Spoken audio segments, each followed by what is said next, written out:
બોટાદ કડદાકાંડમાં જે નિર્દોષ ખેડૂતોને જેલમાં નાખ્યા છે તેમાં બોટાદના નાના પાળિયાદ ગામના એક પરિવારના 7 નિર્દોષ લોકોને પોલીસે જેલમાં પૂર્યા છે, જેના કારણે પરિવારને ખેતી કરવી મુશ્કેલ બની ગઈ હતી।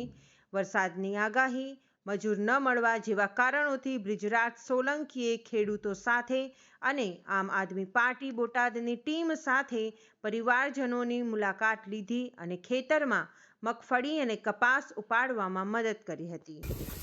નમસ્તે, જય હિન્દ, જય જવાન, જય કિસાન। દોસ્તો, આજે બોટાદ જિલ્લાના નાના પાળિયાદ ગામ મુકામે જે કડદાના કારણે આ સરકારે જે અન્યાય અને અત્યાચાર કર્યો છે, નિર્દોષ ખેડૂતો ઉપર જે ક્રૂરતાથી બર્બરતાથી લાઠીચાર્જ કરવામાં આવ્યો છે, ખોટા કેસો કરીને જેલમાં નાખવામાં આવ્યા છે, ત્યારે દિવાળી પછી, બેસતા વર્ષ પછી આજે હું તમામ પરિવારોની મુલાકાત લેવા માટે આવ્યો છું, શુભેચ્છા શુભકામનાઓ પાઠવવા માટે આવ્યો છું અને સાથોસાથ જે વરસાદની આગાહી અને સાથોસાથ જે મજૂરોની કમીના કારણે ખેડૂતો મજબૂર બન્યા છે કે કપાસ અને જે મગફળીનો પાક છે એ કાઢવો પડે એમ હતો, ત્યારે મજૂરોની કમીના કારણે, વરસાદની આગાહીના કારણે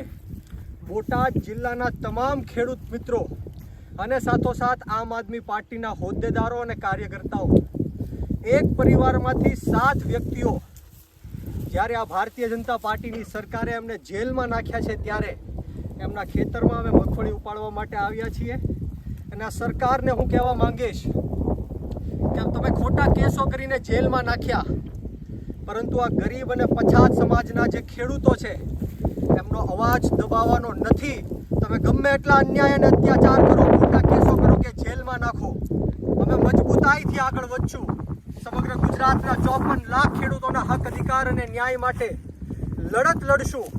હું તમામ પરિવારજનોને મળ્યો, કોઈના આંખમાં આંસુ છે, પરંતુ મેં એમને વિશ્વાસ આપ્યો છે કે જલ્દીમાં જલ્દી એ લોકો બહાર આવશે અને ફરીવાર ખેડૂતોના હક, અધિકાર અને ન્યાય માટે લડત લડશે। ત્યારે હું આ ભ્રષ્ટાચારી ભારતીય જનતા પાર્ટીની સરકારને કહેવા માંગીશ કે તમારા જેલમાં એટલી તાકાત નથી કે આ ખેડૂતોનો અવાજ રોકી શકે, તમારી જેલના સરિયામાં એટલી તાકાત નથી કે અમારા જેવા યુવાનોને આગળ આવતા રોકી શકે, તમારી પોલીસની લાઠીઓમાં કે દંડાઓમાં એટલો દમ નથી કે આમ આદમી પાર્ટીને રોકી શકે।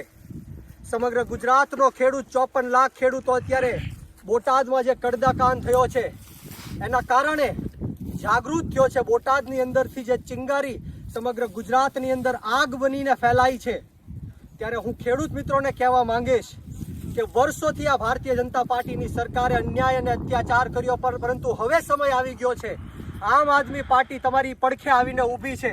કોઈનાથી ડરવાની કે ગભરાવાની જરૂર નથી, અમે તમારી સાથે છીએ। અમારા નેતાઓ જેલની અંદર છે, રાજુભાઈ કરપડા, પ્રવીણભાઈ રામ, રમેશભાઈ મેર, પરસોત્તમભાઈ, આ તમામ લોકો ઉપર ખોટા કેસો કરીને જેલમાં નાખ્યા છીએ, પરંતુ અમે ડરવાના નથી કે ઝૂકવાના નથી।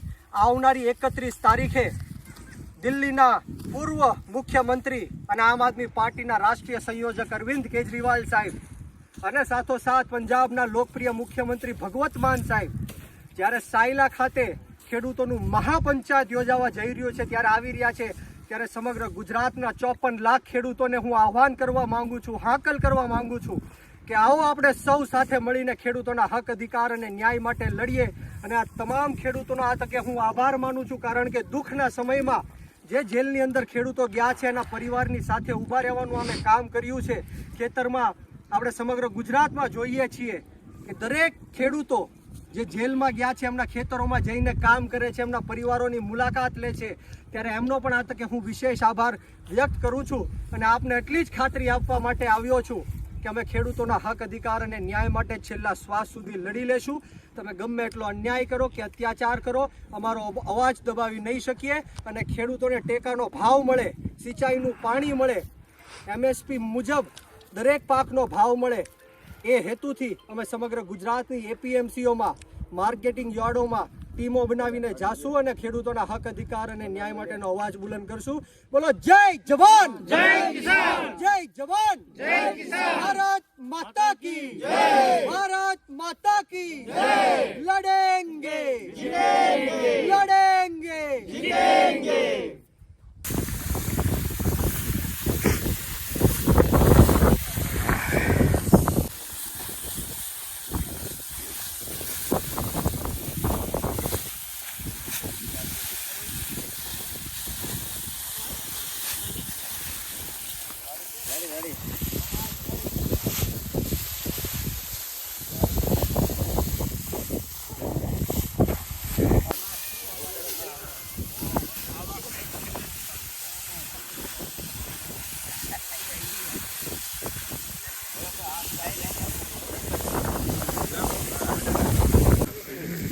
ભાવ ગણાય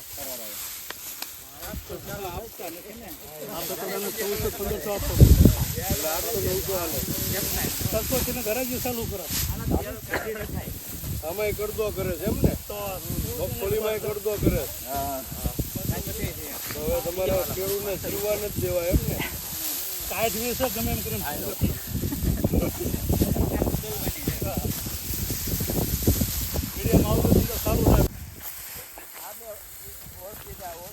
કાકા મોર બી આવ્યા.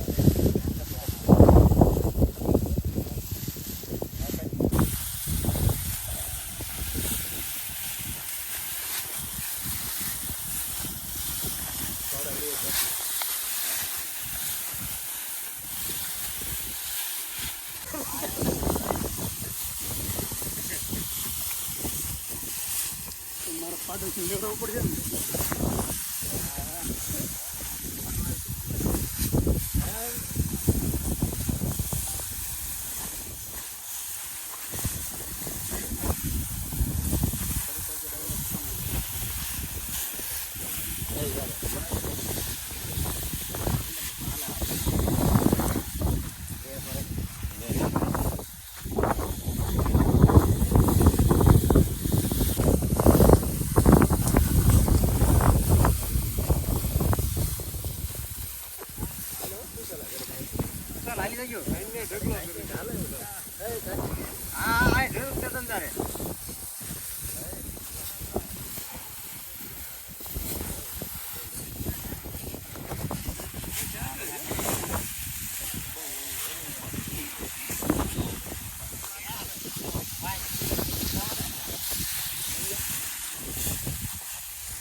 કાલ પડેલું છે.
સુરતી સ્વાદની મોજ હવે આપણા ઉનામાં.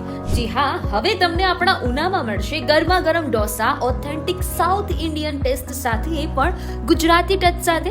જો તમે દીવ અને સોમનાથ બાજુ ફરવા જતા હોય તો ઢોસા પોઈન્ટમાં ઢોસા ખાવાનું ભૂલતા જ નહીં. સામાન્ય નહીં, લાજવાબ ટેસ્ટ સાથે પનીર ઢોસા, ચીઝ ઢોસા, મેક્સિકન ઢોસા, રજવાડી ઢોસા અને અમારા ખાસ ઢોસા પોઈન્ટ સ્પેશિયલ ઢોસાની તો વાત જ કંઈક અલગ છે. તો આજે જ પધારો અને અનુભવ કરો ઢોસાની એક નવી દુનિયામાં. એડ્રેસ ચોક્કસથી યાદ રાખી લેજો. Dosa point, Gir Gadhada road, Una.